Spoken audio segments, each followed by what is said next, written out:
Bora, meu povo! Vocês estão prontos para mais uma história hoje? Uma história recheada de vários assuntos que a gente nunca falou, vai falar pela primeira vez. A gente vai misturar aí o assunto da autoestima com uma vida sexualidade, como vocês queiram perceber esse nosso bate-papo que vai ser super leve. Mas antes de vocês esquecerem, por favor, já deixe seu like aqui, comenta, compartilha, avisa para os amigos, para os conhecidos. Olha, tem assunto novo lá no Fissurada Pod e tem uma convidada mais do que especial. A Grazi, ela vai abrilhantar o nosso episódio, o nosso conteúdo hoje aqui, junto com a gente. Então, Grazi, seja muito bem-vindo ao Fissurada Pod. Obrigada. Bem-vinda. Desculpa, eu tô nervosa, porque eu nunca falei desse assunto aqui. Fica nervosa, não. Fique relaxada, que a gente vai fazer uma preliminar muito boa aqui para a gente começar esse pod. É um pod super importante, que eu estou super lisonjeada de participar, para a gente falar de um assunto tão delicado e tão importante para todos nós humanos, né? Para nós humanos, mas que para os fissurados é muito mais importante também, para a gente saber onde a gente se coloca nesse lugar da sexualidade e da intimidade dentro de uma situação mais delicada, vamos dizer assim. E Grazi, mais uma vez, obrigada. Eu sei que isso fica para o final, mas assim, a maneira pela qual a gente se encontrou nas redes sociais foi tudo fluindo, foi tudo tão bacana. Então, assim, minha gratidão sempre. Educadora sexual, eu não tenho uma visão diferente sobre pessoas que têm uma deficiência ou não. Né? Para mim, a sexualidade ela está num campo onde existe sentimentos, pensamentos, comportamento e atração por pessoas. Não importa a maneira como ela está, mas a gente sabe que a sociedade, com os preconceitos, com os tabus e as crenças, limitam as pessoas que têm uma deficiência qualquer ao limite da atração, ao limite do prazer, ao limite de se conectar.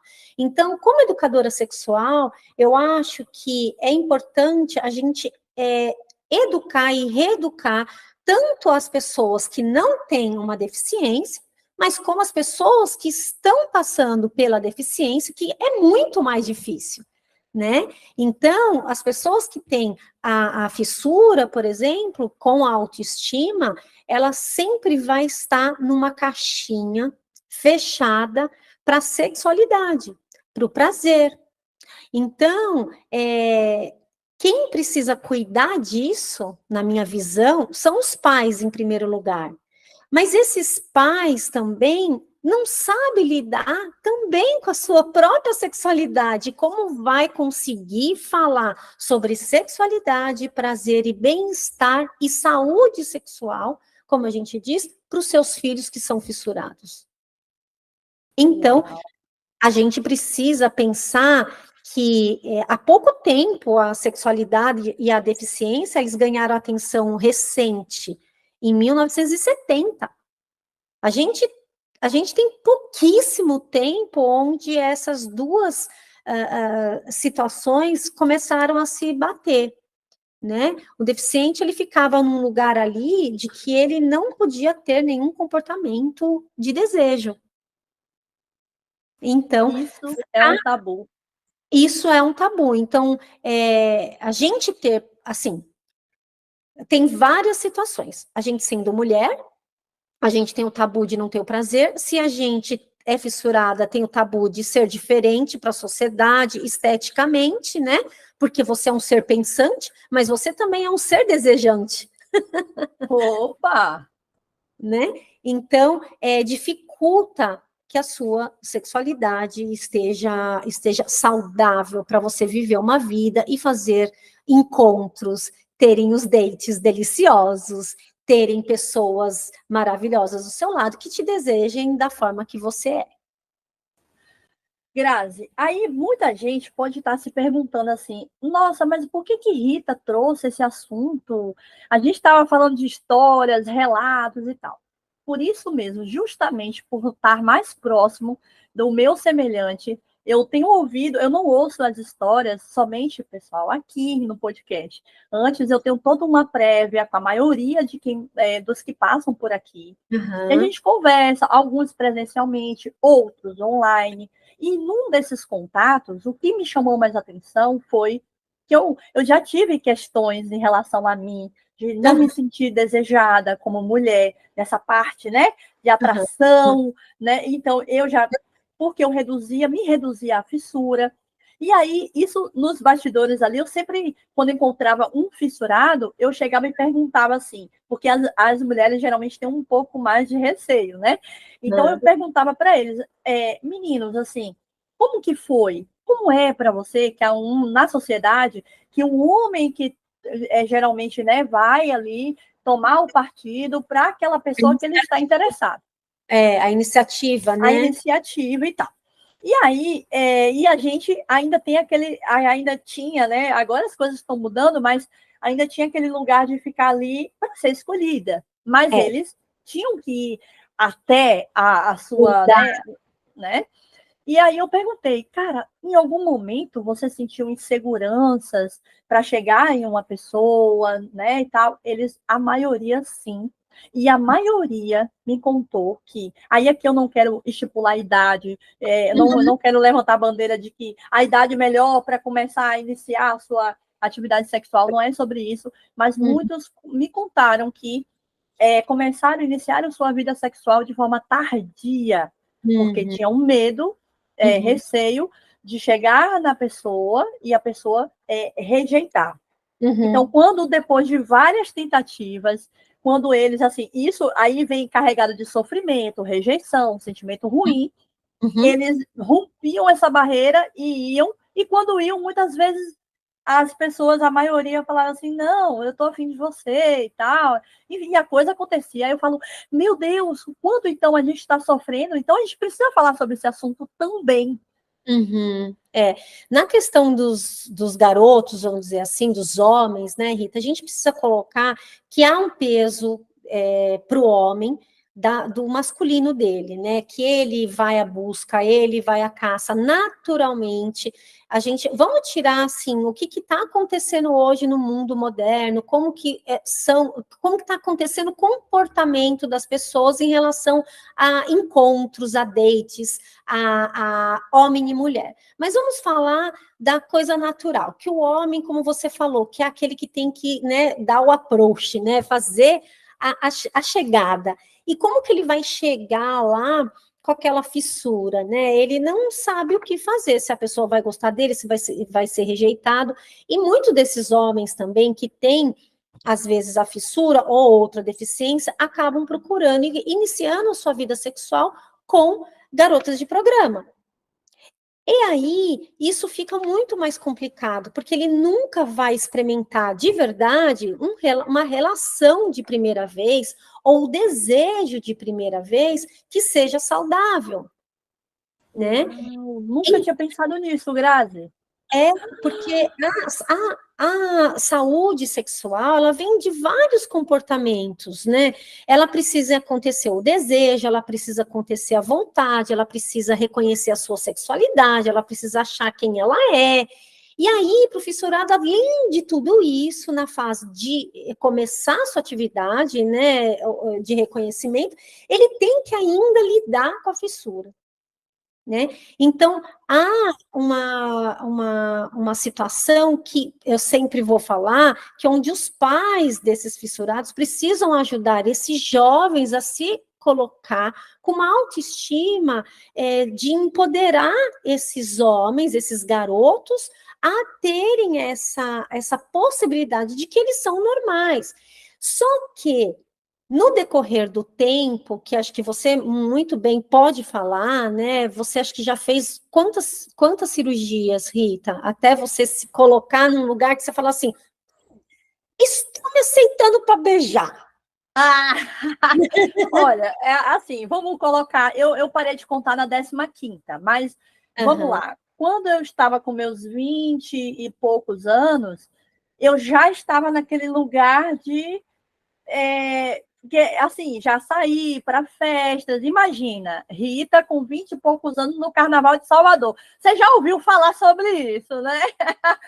Então, mas assim, Grazi, veja, existem situações, e aí que está o pulo do gato. Eu, de certa forma, assim, encontrava pessoas, sim, que me admiravam, me desejavam, ok, mas virava e mexia dentro de mim. Não era assim que eu me via. Eu sempre me via com aquela questão da inferioridade. E todo mundo eu achava bonito, menos eu. Todo mundo eu achava bonita, menos eu. Sabe? Então, não é porque a gente relaciona Não também muito essa estava no questão. outro, não estava no outro, estava dentro de você, né? Porque Isso. você sabia da sua condição, né? Se a gente for falar na autoestima, a gente sabe, se o outro procurou a gente precisa acreditar que aquilo é verdade, que aquele ser está me desejando, que aquele ser me olha com outro olhar, não com o meu olhar da baixa autoestima, né? E também tem um olhar que a gente, né, a pessoa que tem a deficiência também, principalmente da fissura, que é um órgão, quase um órgão de prazer, que como que ele vai lidar com os prazeres da boca, onde a gente começa toda a nossa, vamos dizer, sexualidade ali na boca, né? Os sentidos, onde você fez muita cirurgia, onde muitas pessoas colocaram a mão, onde você foi agredida de bom tom, vamos dizer assim, não sei se essa palavra é gostosa até de se usar ou de se escutar, mas ao mesmo tempo você foi tocada de uma forma que você não sentia prazer. Então, a sua boca, ela também começa a pertencer a um lugar de não prazer. E é o primeiro Uau. lugar que a gente vai é de prazer, que é o beijo. Grazi, eu nunca pensei nisso na minha vida. Eu nunca parei para refletir realmente que a boca é onde tudo começa, o início de tudo ali. Não vou voltar. O olhar, depois a boca. Vamos botar primeiro o olhar, aquela coisa. Mas vamos lá. Mas é na boca que se inicia vamos dizer assim, o contato íntimo. É onde ali é o start. É o start. Tanto que quando a gente perde o beijo dentro de uma relação, você vira irmão. Verdade. Então, quer dizer, né, você vê como tem uma balança aí desequilibrada, né? Quando você tem um órgão, vamos falar, os nossos órgãos, né, genitais. Tá. Se ele tem diferença de tamanho, se ele é bonito, se ele é feio, não importa no momento que você está paquerando, se você deseja alguém. Porque ninguém vê. Depois, se você conhecer a pessoa, se você é daquela pessoa que vai na primeira noite, que está tudo bem, e reconhece aquele lugar, aquele órgão, que está tudo bem para você, ou que é pequeno, ou que é grande, ou que é cheio de lábios, ou que não é, ou que é escuro, ou preto, branca, amarela, verde ou vermelha, é um outro estágio que você está. Você não precisa mais estar ali na provocação, na sensualidade. E como que um fissurado vai olhar para aquele outro ser sensualizando? Como que ele Sim. vai, né? Como que ele vai olhar sendo que ele tem uma fissura? Então, aquilo está exposto. A sensualidade, parece que a fissura, ela foi cortada porque não, a sensualidade foi cortada porque existe a fissura na hora do olhar. E não, Entendi. e de É. maneira alguma, né? Então, você vê que o primeiro estágio da paquera, né, o segundo estágio, porque o primeiro a gente já passou, que foi a conquista, o olhar, né, a dificuldade de passar, de desejar, de ir até ali, falar, lá, para acontecer o beijo. Até acontecer o beijo, aquele momento, imagina aquele momento de que vocês estão se olhando, que vocês estão se conversando, e vocês olham um para a boca do outro. Que é ali que acontece. Uau! Meu Deus! E realmente, o que você falou, eu nunca parei para analisar. sobre essa questão que a nossa boca foi muito manipulada, sem falar que na infância, um lugar onde a gente constrói a nossa autoestima, ela foi apelidada, ela foi olhada de olhar negativo, torto, ou às vezes até com nojo, assim. Totalmente, Né? totalmente. Então, eu entendi, perfeito. E é o primeiro lugar também, a boca da gente, né? Quando a gente faz alguns cursos também, por exemplo, no sexo tântrico, né? Onde a gente fala bastante sobre essa conexão plena que a gente tem com a gente, dos toques. Quando você entra num lugar assim, mais íntimo com você, a primeira coisa que você faz é colocar a mão na boca.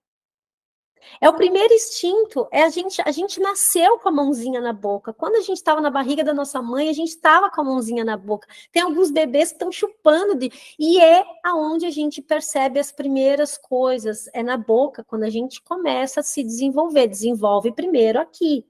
Então, para um fissurado, é muito delicado ele conquistar a autoestima dele sozinho. A gente precisa ter um amparo, ou psicológico, mas principalmente desses pais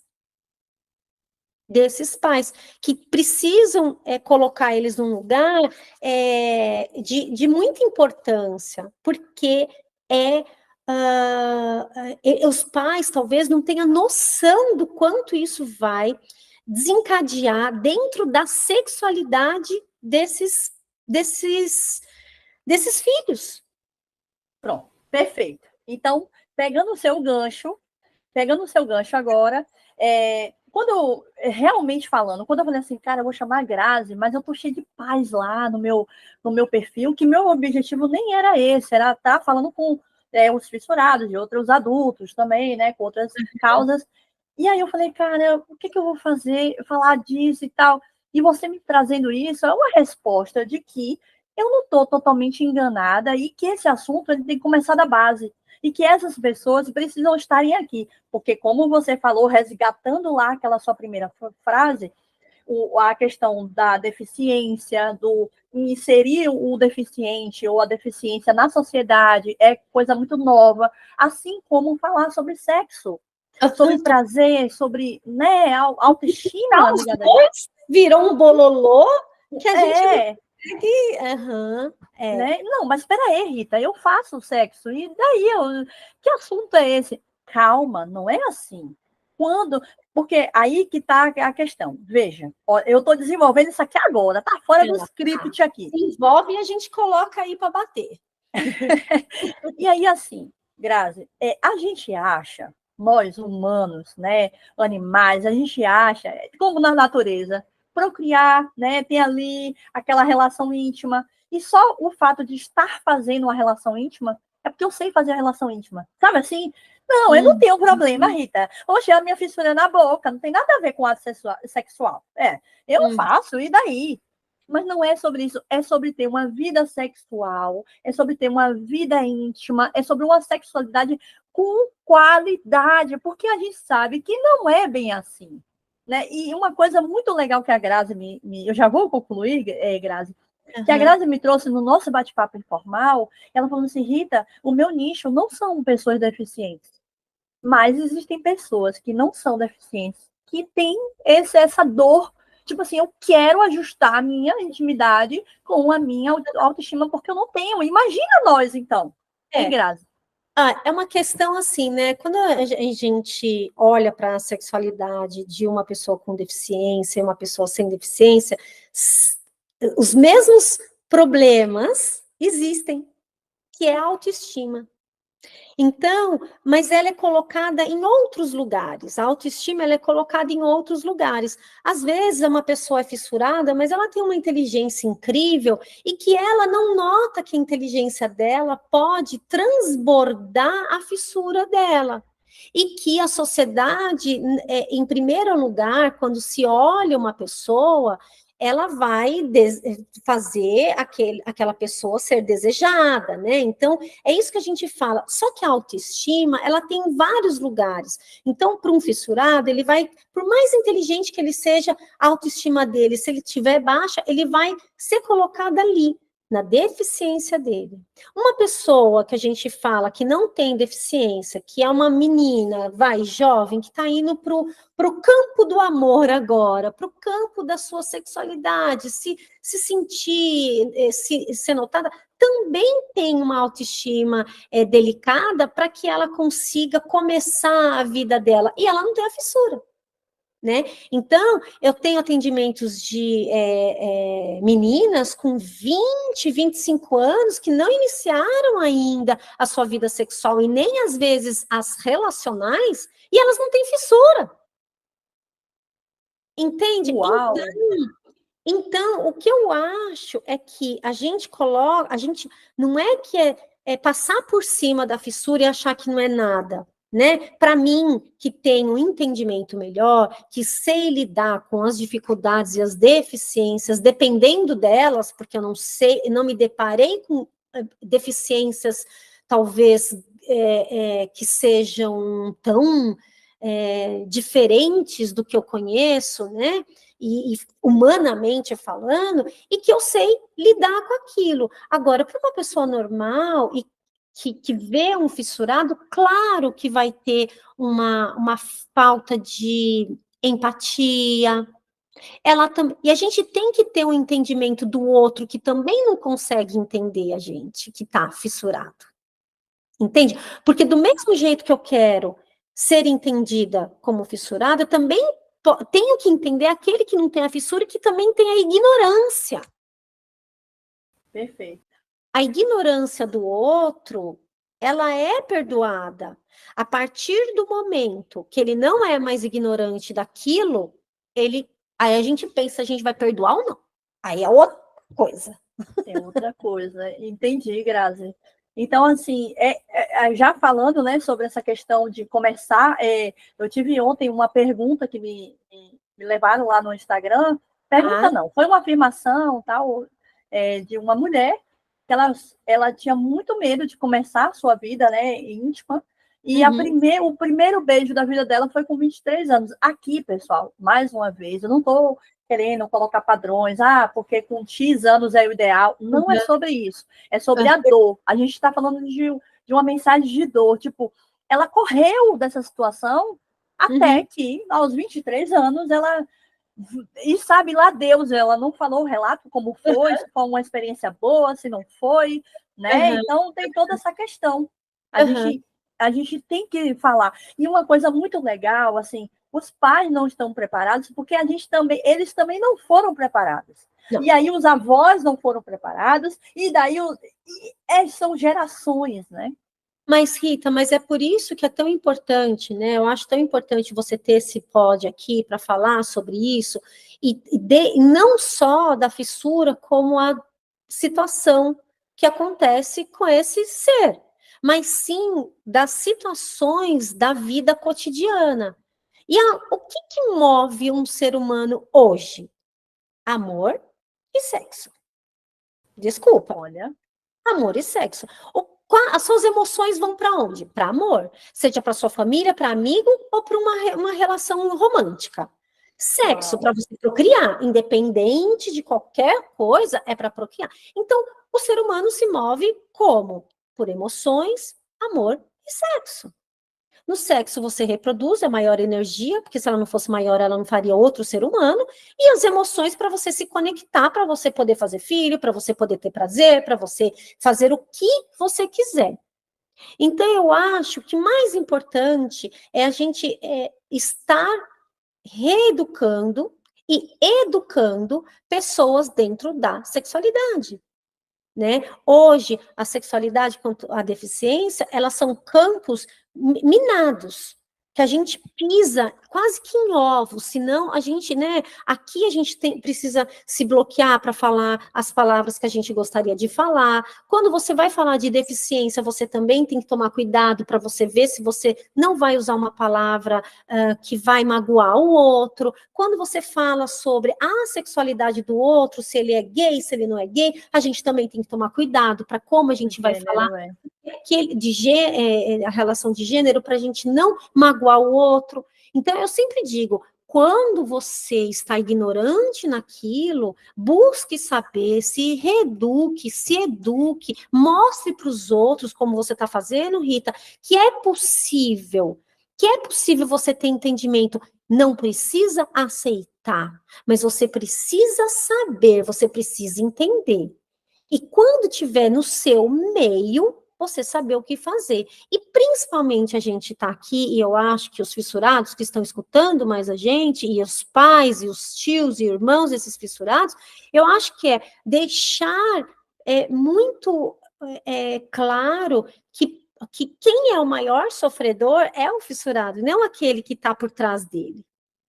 Né? Uau, Então, se ele começa a sua vida sexual lá pelos 23 anos, a gente não está falando que é muito tarde ou que é muito cedo, mas a gente sabe que se começa a sexualidade um pouco antes, a gente sabe que as relações começam um pouco antes. Então, nessa janela de tempo que essa moça esperou, quanto sofrimento ela não teve até acontecer o primeiro beijo dela. Então, a gente não está falando de idade, mas a gente está falando sobre do tempo, né? A gente está falando do sofrimento. Então, a gente não fala sobre o tempo que ela levou, mas sim do sofrimento que ela teve para acontecer o primeiro beijo.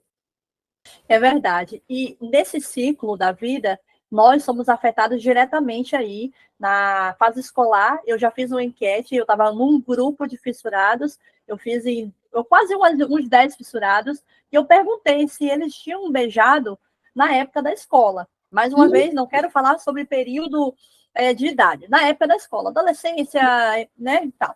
E a maioria, assim como eu, nunca tive um namoradinho, sabe, que criança assim, não é criança, mas adolescente, que namora, não sabe nem o que é namoro, mas está dizendo que está apaixonada, está apaixonado. Eu nunca vivi isso, sabe?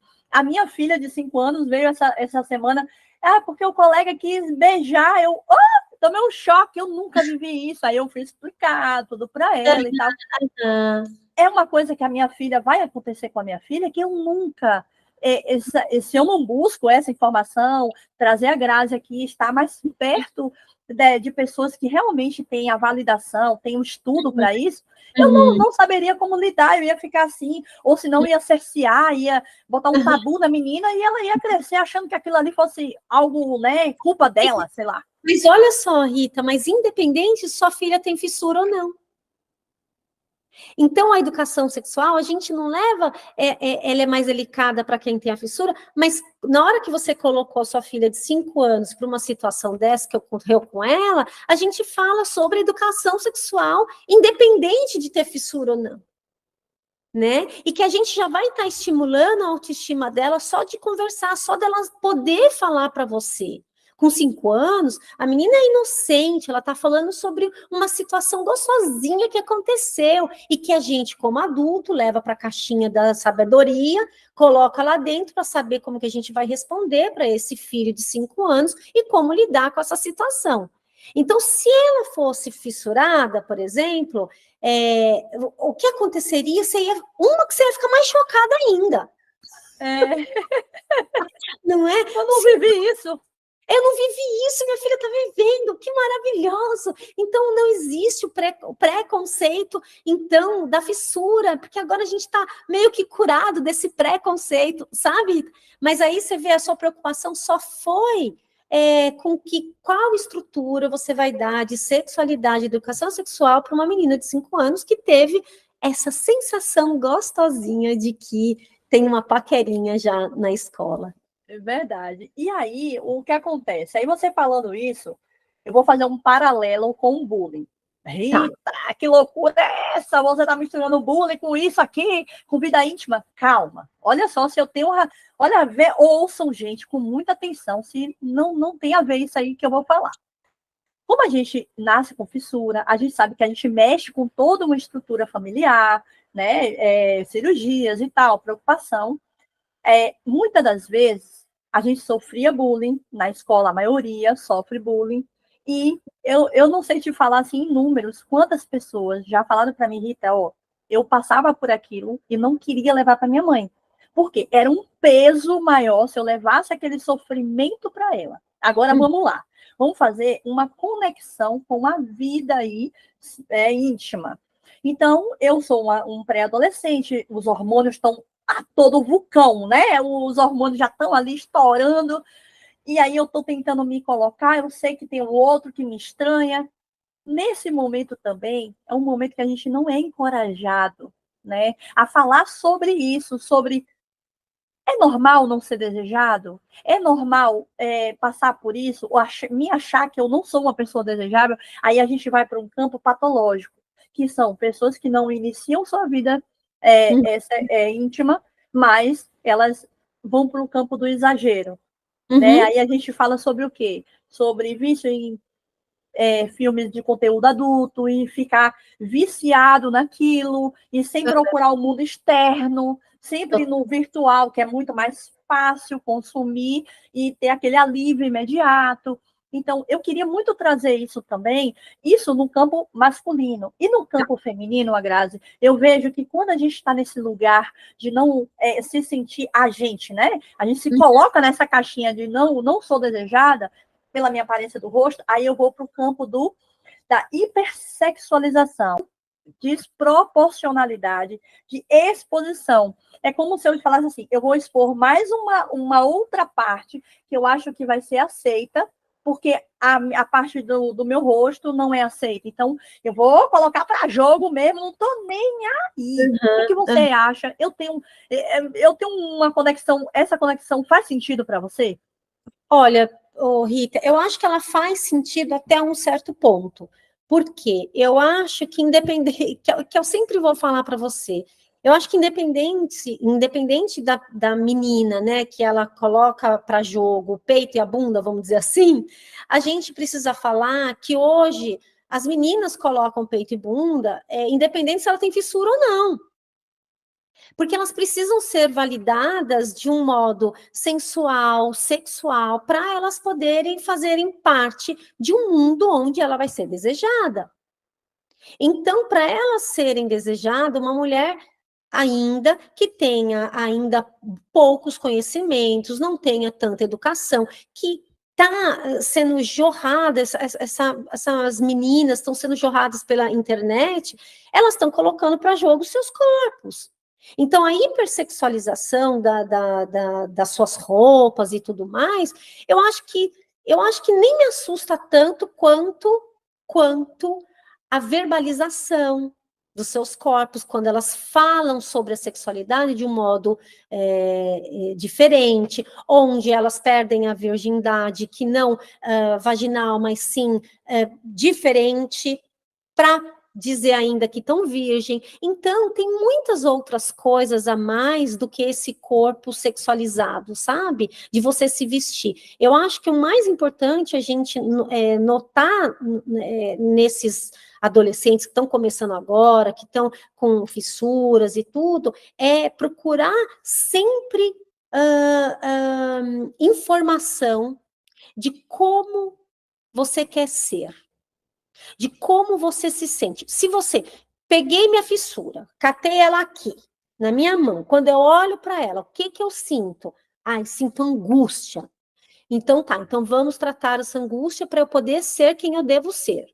Agora, se eu peguei minha fissura e falei assim, tá tudo bem e vou continuar assim, bora lá. E se ela não faz, se não fizer sentido para você também, bora lá.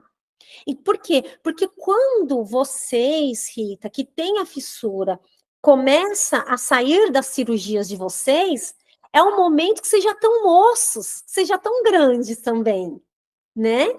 Então, muitos vão levando essas cirurgias por um tempo que não dá tempo também de entender a sua própria sexualidade, seu gênero. Então, eu acabo entendendo que a hipersexualização das coisas vai acontecer independente de você ter a fissura ou não. Eu trouxe essa questão da hipersexualização porque eu não vivi isso. O meu caso foi o contrário. Como no período de jovem, meu corpo chamava atenção, então o que é que eu fazia? Como eu detestava olhares para mim, então geralmente eu tentava ir na contramão. Poxa, eu vou botar uma roupa mais larga para não mostrar, sabe assim? Eu ficava receosa, porque aquilo para mim era diferente. Eu não sabia lidar com aqueles olhares. né? Porque para mim era algo invasivo, eu não sabia, eu ficava meio perdida, assim. Então, eu ficava mais confortável quando eu estava mais vestida, quando eu estava mais, sabe? E mais coberta, então era uma coisa de segurança também. Mas que também é natural, né, Rita? Eu acho que chega a ser natural porque a gente não tem a educação sexual dos pais, então a gente acaba não entendendo que os nossos corpos estão se transformando, que eles estão virando um corpo desejável, que a gente passa na rua e né, antigamente se assobiava, podia assobiar, né? Quer dizer, nunca pôde assobiar, mas agora que está mais assim, mas a gente né, ficava recuada, mas porque é normal você não reconhecer aquele corpo de transformação de uma menina para mulher. Perfeito, tá. Né? Então, isso não. Então, mas vamos então voltar para o campo dos meninos. E essa questão do acesso rápido e fácil ao prazer, que hoje, assim, a gente tem aí nas redes sociais, e até que ponto fala assim, cara, eu tenho que chamar atenção, eu tenho que prestar mais atenção nessa coisa. E até então a gente não acha que é uma coisa patológica. Não estou causando mal a ninguém, tipo assim, né? Eu não sei, O que eu acho sobre a pornografia com os homens, né, é que, assim, ela pode sim viciar, como ela pode não viciar. Existem estudos que dizem que ele não é viciador. Eles dizem que o homem, ele não se vicia, e que eles comparavam como uma droga, né? Mas, assim, se a gente for pensar, é muito melhor ter um cara, que está começando a iniciar e que vai ver isso mesmo, do que um cara que seja violento. Vamos fazer essa comparação? Para a gente poder chegar aos limites do vício? Uma pessoa que é violenta, não para de fazer, ela ofende o outro, ela machuca o outro. A pornografia, você faz escolhas. É uma escolha. E aí, se você não tem educação sexual, que no Brasil a gente não tem educação sexual nas escolas, foi proibido, a gente teve um governo que proibiu, que tirou as cartilhas de educação sexual, e que a gente for falar nisso aqui, a gente explode, a gente fala assim, é claro que os meninos, a única saída deles, e principalmente quem é fissurado, vai no pornô, ou vai na internet procurar o que te satisfaça, porque ele não tem coragem de se expor. Mas o menino que também não é fissurado, ele também está ali. Então, o que eu quero trazer aqui, Rita, é normalizar a deficiência. Porque em atendimento, em consultório, eu encontro os mesmos problemas que um fissurado tem, e a única coisa que o fissurado tem é a fissura. Uau!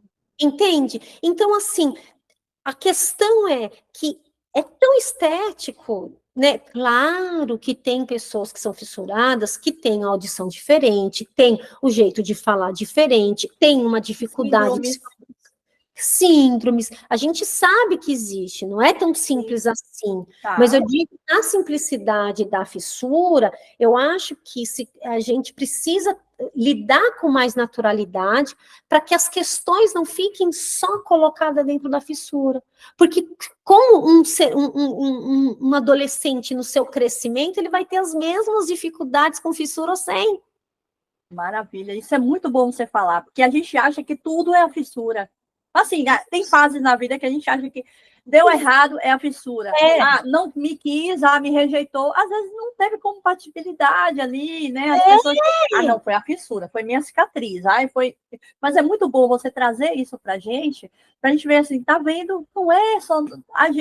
Como eu falei, reforço, o público da Grazi não é pessoas deficientes ou fissuradas, enfim, mas ela trata de outras questões que são, tipo, meio semelhantes com as nossas, mas não é relacionada à fissura, mas que existem, como, por exemplo, a baixa autoestima, né?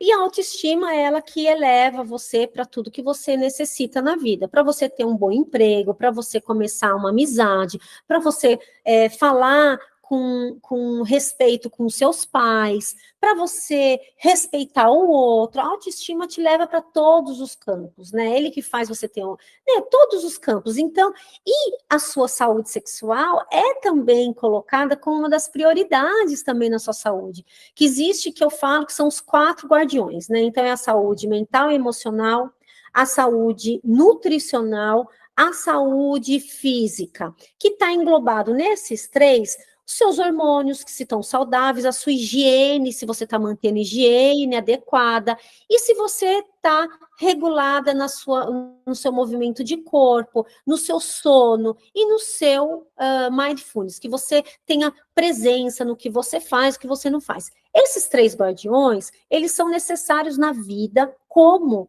a saúde sexual, como seus relacionamentos. E quando a gente junta esses 4 guardiões, eles formam você.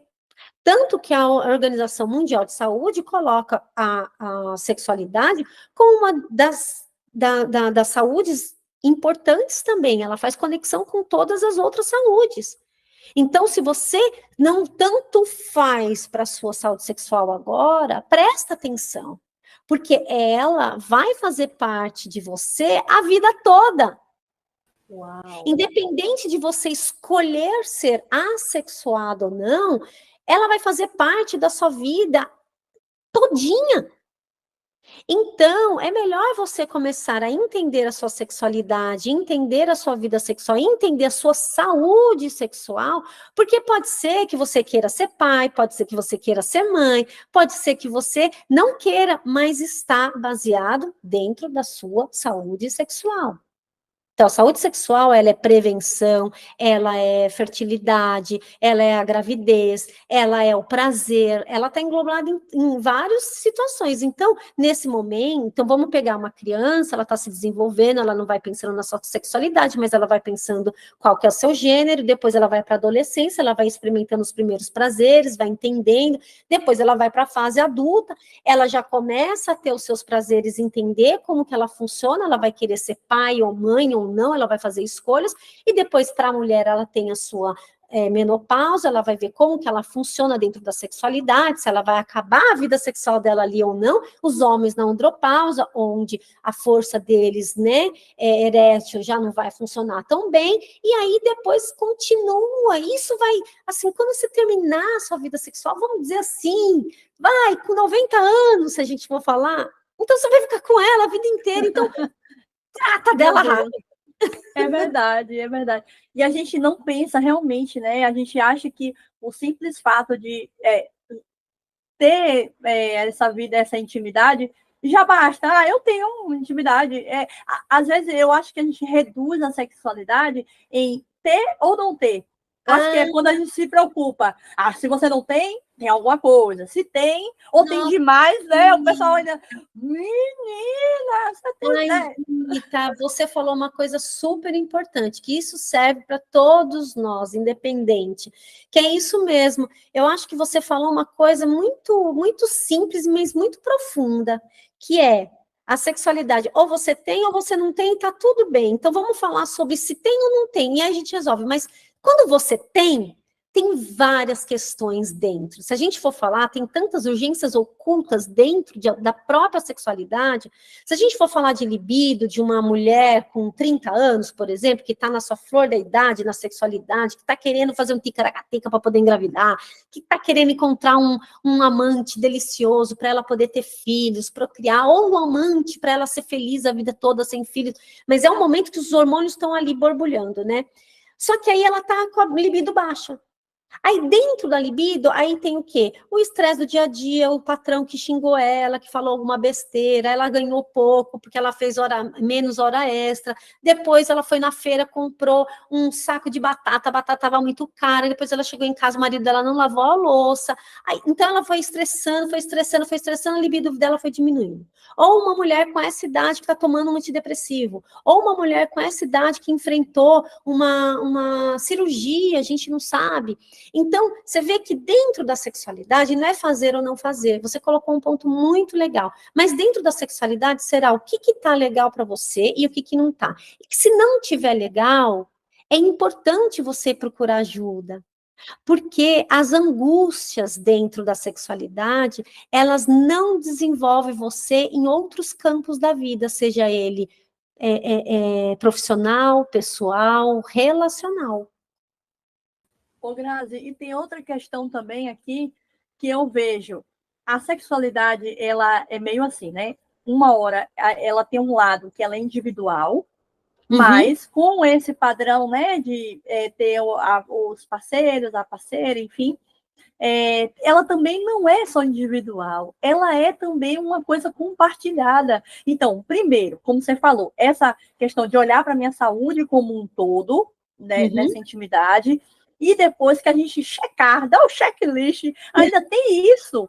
Se o é, parceiro, se vice-versa, estão se completando, tá legal para ele, tá legal para mim, né? é. Assim, de uma maneira geral, falando, né? Aham, Tá legal para ele, tá legal para mim. Ainda tem isso. A gente é. ainda tem que se preocupar com isso, porque também não E adianta estar bom para um e não tá para o outro. outro, isso. Eu acho que você vê que a gente agora começou a conversar, né, Rita, e a gente foi levando para uma naturalidade da sexualidade, onde a fissura ela foi se disfarçando e ela foi virando uma fumacinha onde a gente não viu mais ela. Sim. Então, para você ver que como a sexualidade ela é uma coisa assim, se a gente for pensar, é uma energia muito fluida, que a gente consegue falar dela sem perceber alguns defeitos que a gente tem. Então, na sexualidade não existe o certo e o errado, não existe o bom e o ruim.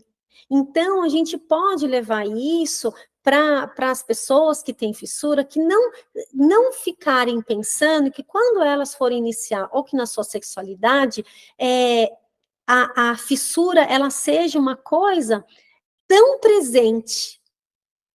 Porque ela vai, você vê que quando a gente começa a ficar alegre, a gente começa a falar das coisas legais, ele, É. fissura, cadê você, meu amor?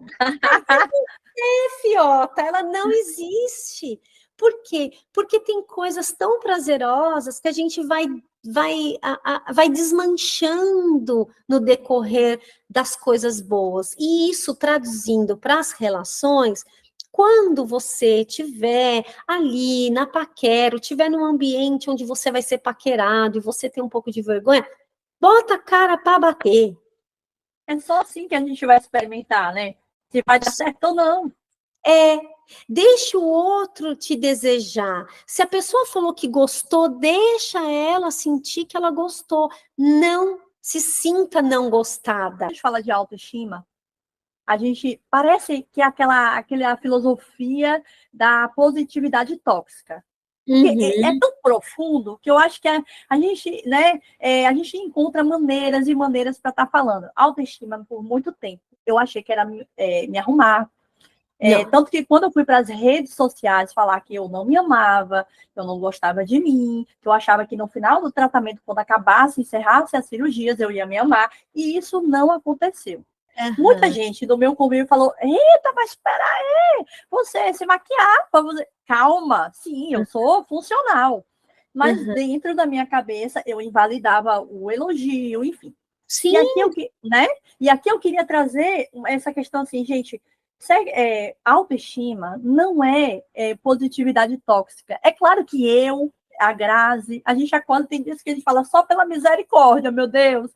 Mas tem dias que a gente também tem um furacão. Nossa, eu tô linda, eu quero me amar, sabe assim? é. Então, é sobre isso. Mas tem um lugar que eu vivi por muito tempo, que eu fiquei lá presinha, lá na fissura, que era assim.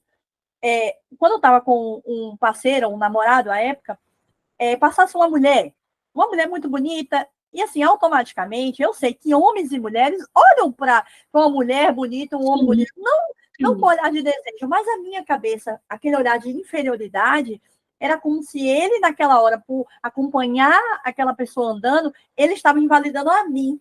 E aí eu Uhum, vinha para o campo da inferioridade, depois eu vinha para o campo dos ciúmes, e uhum, depois do ciúmes reforçava mais ladeira abaixo a minha baixa estima. E isso uhum, afetava a minha vida, né, uhum, íntima com essa pessoa. Que aí, às uhum, vezes, por uma forma de maltratar o outro, não fazia, né? Não sei o quê e tal. E às vezes a mulher tem isso, né? De pegar a vida íntima como moeda de troca. Se eu tô bem, eu vou favorecer. Se eu não tô bem, é um castigo. Tem esse olhar, assim, né? Essa nuance.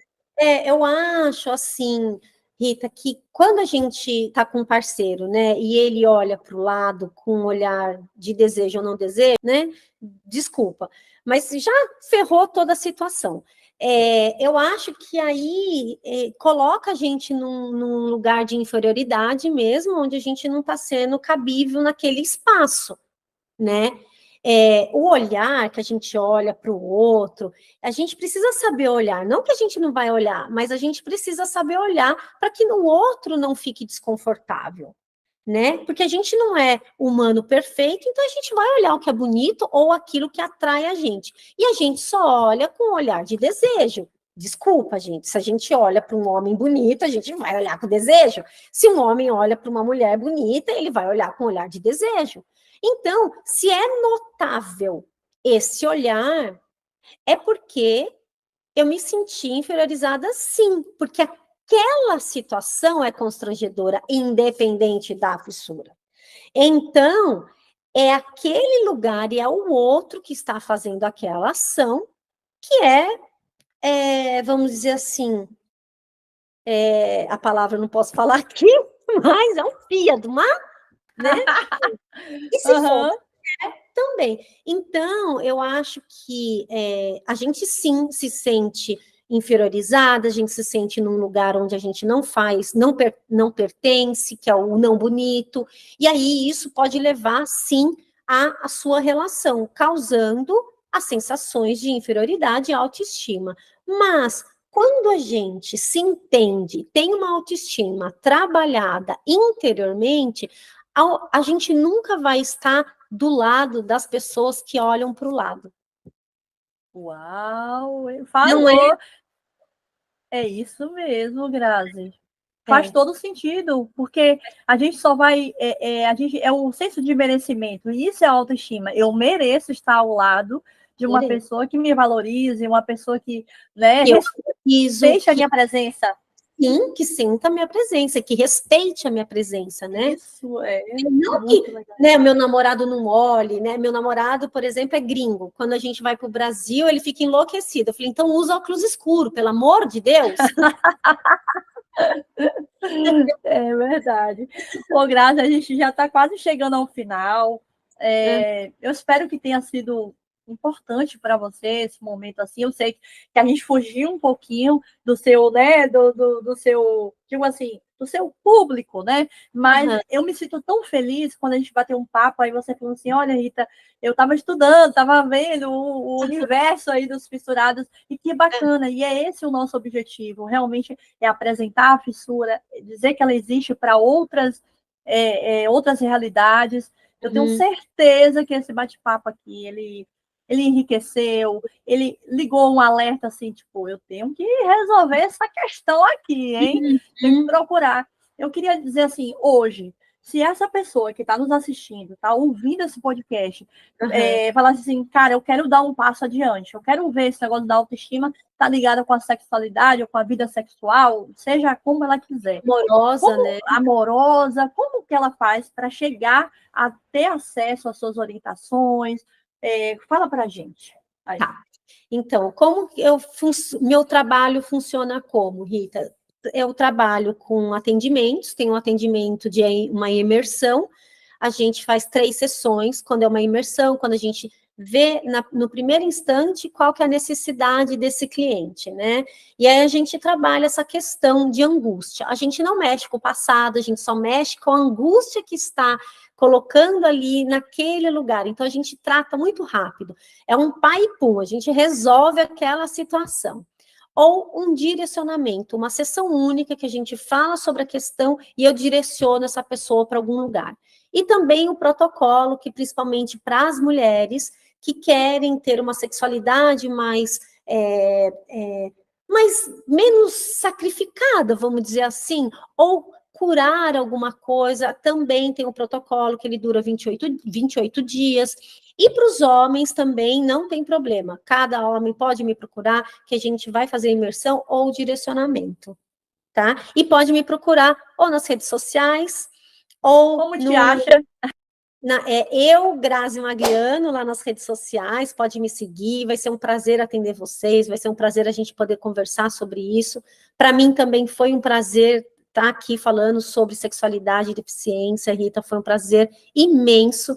E eu queria falar uma coisa muito importante, que hoje, antes de entrar aqui no pod, né, eu fui pegar algumas fotos de fissurados. E eu lembro que eu tinha amigos que eram fissurados e eu não lembrava. E eu não lembrava.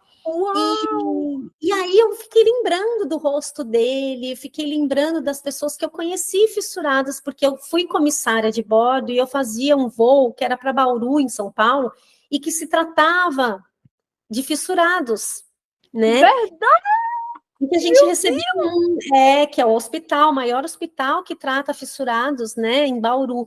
E a gente sempre recebia os fissurados, e assim, juro que não era uma coisa. E aí, hoje, pegando as fotos, olhando, eu observei que todo fissurado tem um coração, um formato de coração na sua fissura. Deus, Isso que lindo! me emocionou. É o coraçãozinho, é aqui, e faz o coraçãozinho. E eu falei, gente, que maravilhoso. E a gente falar de sexualidade, fissura e amor, né? É verdade, E isso né? me emocionou muito. Então, muito obrigada, viu, Rita? Obrigada a você por essa oportunidade, assim, eu espero, eu sei que hoje eu fui, assim, a gente tinha montado um roteiro, mas, cara, de verdade, a Grazi é tão leve, ela fala sobre esse assunto nas redes sociais, vocês vão ver lá, ela é muito espontânea, dá dicas muito bacanas ali no seu cotidiano também, vocês vão ver, ela fala de maneira leve, aí vai fluindo na minha cabeça aqui, eu vou falando, gente, muito obrigada por vocês estarem aqui. Não esquece, por favor, para que eu possa trazer mais pessoas, assim como a Grazi, que eu tenho certeza que vocês vão adorar esse bate-papo, adoraram esse bate-papo. Curte, compartilha, comenta, segue o canal no Spotify, Deezer, YouTube, estou lá no Instagram também. Então, até o próximo episódio. Até mais, pessoal.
Tchau, tchau, tchau.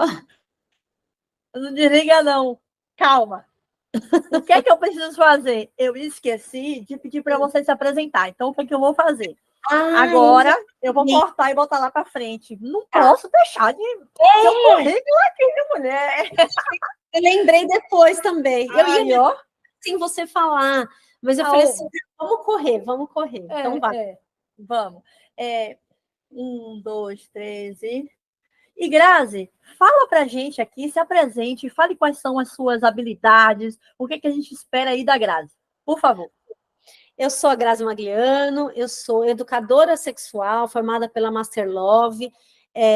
Eu ajudo mulheres e homens a terem uma sexualidade fantásticas e amores grandiosos. Qualquer situação que te deixa angustiado, eu estou lá para poder resolver. Como me apelidar é Mama Love. Então, a Mama Love aqui resolve para você qualquer situação. E com muito carinho, com muito amor, com muita empatia, num lugar seguro, a gente pode fazer online. Quem quiser fazer presencial, pode vir aqui para a Holanda, que eu vou estar recebendo de braços abertos. Mas eu sou uma educadora sexual para ajudar todo mundo, seja com deficiência ou sem deficiência. Uau! Então, gente, preparem-se que a gente vai começar agora!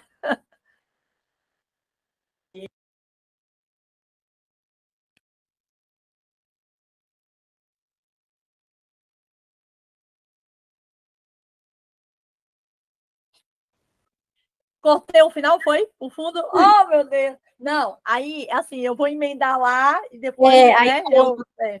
Tá Grazi, bom. assim, olha, realmente o que eu falei ali no final foi o que aconteceu. Tipo, eu tinha feito aquela, né, aquela estrutura, mas, cara, foi assim, fluindo. Vai Foi bom para fluindo. você, Grazi? Fale, minha irmã. Ai, super gozei.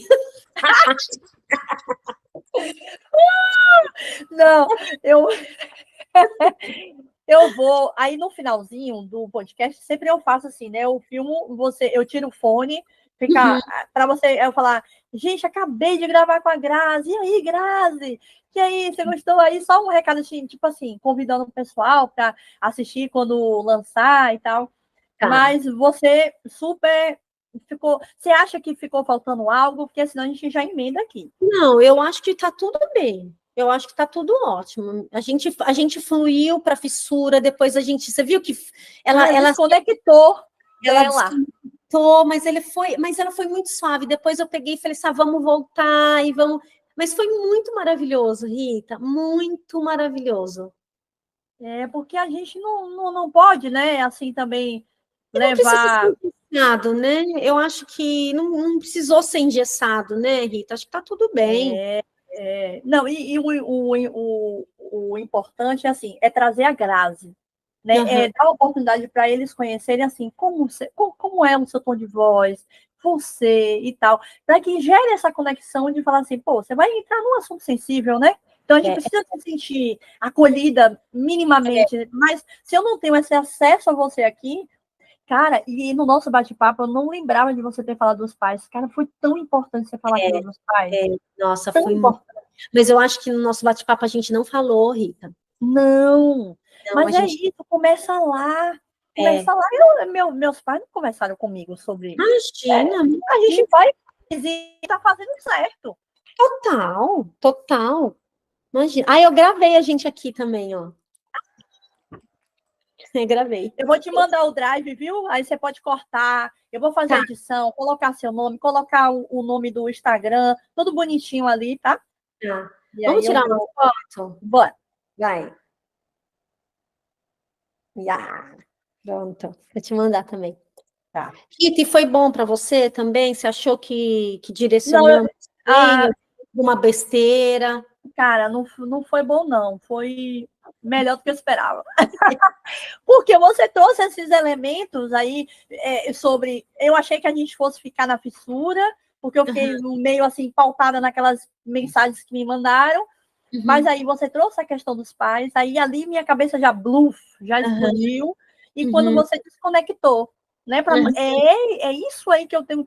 Existe problemas, porque é algo que a gente não desenvolve em momento algum, né, da vida, a gente faz e vai fazendo, e vai, né, é igual a dirigir. Automático. Aprender. Mas será que todo mundo é um bom motorista? Não. Será que todo mundo faz, né, se dá prazer ou dá prazer ao outro de forma legal? Talvez não, por causa desses problemas. E outra coisa, né? Às vezes nem sabe fazer, né, Rita? Não, não. A gente não sabe. Quando eu era mais jovem, vou falar por mim. Quando eu era mais jovem, e assim, eu nunca tive problema de namorar, eu sempre namorei. Eu não tive parceiros ideais, assim. Eu sempre encontrava pessoas de baixa estima, homens baixa estima. Talvez seja um reflexo que eu mandava e mandava para o mundo. Não, E eu total. atraía isso. Né? Total. Só. Mas eu tive, sim.